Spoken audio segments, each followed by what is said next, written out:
भानुमति एक साहसी नारी की गाथा भूमिका।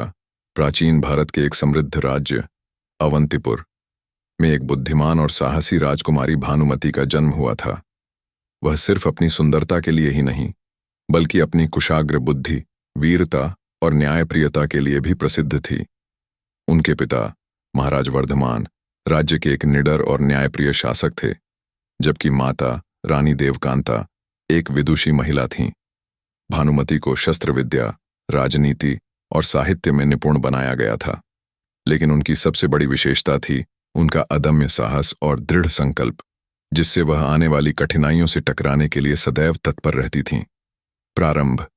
संकट की आहट अवंतीपुर का पड़ोसी राज्य कांची एक लंबे समय से शांति संधि के तहत था, लेकिन कांची के राजा रुद्रसेन ने अचानक इस संधि को तोड़कर अवंतीपुर पर आक्रमण कर दिया। युद्ध की घोषणा होते ही राज्य में भय का वातावरण छा गया। महाराज वर्धमान अपनी सेना संग युद्ध भूमि में जाने की तैयारी कर रहे थे। तभी शत्रु की एक टुकड़ी ने महल पर अचानक हमला कर दिया। इस हमले में महाराज घायल हो गए और शत्रु ने रानी देवकांता को बंदी बना लिया। इस भयावह स्थिति में भानुमति को राज्य की जिम्मेदारी संभालनी पड़ी। भानुमति ने निडर होकर राज्य की रक्षा का बीड़ा उठाया। उन्होंने तुरंत सैनिकों को संगठित किया और नगरवासियों को प्रेरित किया कि वे घबराएं नहीं। युद्ध नीति और कूटनीति की समझ रखने वाली भानुमति ने अपनी बुद्धिमत्ता से कई चालें चलीं। उन्होंने एक गुप्त योजना बनाई।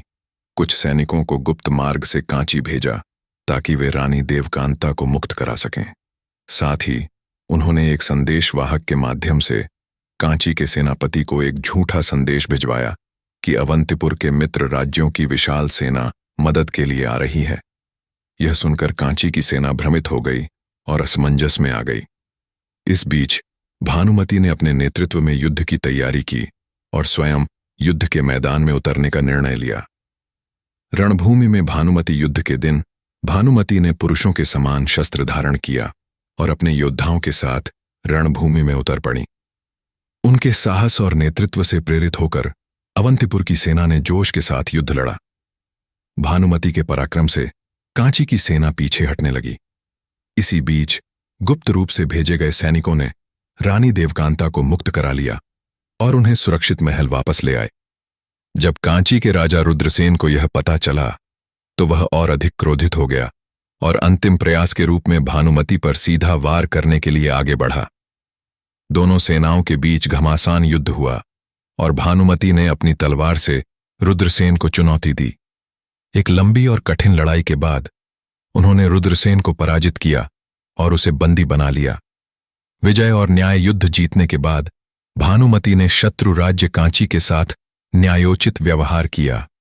उन्होंने राजा रुद्रसेन को कारागार में डाल दिया, लेकिन उसकी प्रजा के साथ कोई अन्याय नहीं किया।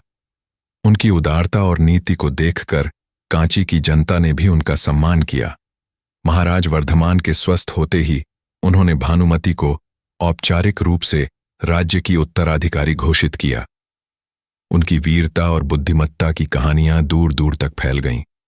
उपसंहार भानुमति न केवल एक योद्धा थीं, बल्कि एक प्रेरणादायक नेता भी बनी। उन्होंने यह साबित कर दिया कि नारी केवल कोमलता का प्रतीक नहीं, बल्कि शक्ति और साहस का स्वरूप भी होती है। उनके जीवन की कहानी आज भी लोगों को संघर्ष, साहस और नेतृत्व की प्रेरणा देती है। जो अपने लक्ष्य के प्रति अडिग रहते हैं, इतिहास उनके नाम लिखता